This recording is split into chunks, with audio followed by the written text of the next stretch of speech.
नमस्कार, मी अभिजित बाळासाहेब नाईक, उपविभागीय अधिकारी कोरेगाव तथा मतदार नोंदणी अधिकारी 257 कोरेगाव विधानसभा मतदारसंघ।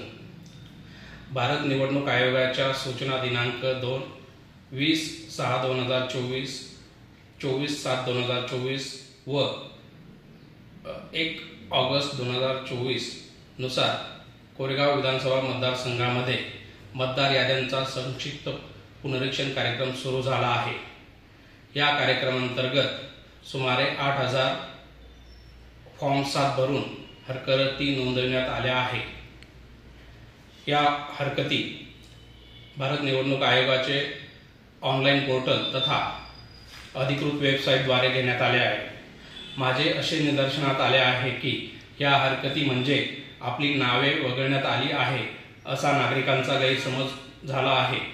तसेच समाज माध्यमांवर याबाबत गैरसमज पसरविले जात आहे। याबाबत मी अभिजित बाळासाहेब नाईक, उपविभागीय अधिकारी कोरेगाव तथा मतदार नोंदणी अधिकारी 257 कोरेगाव विधानसभा मतदारसंघ याद्वारे स्पष्ट करू इच्छितो की या हरकतींच्या आधारे अद्याप कुणाचेही नाव वगळण्यात आलेले नाही।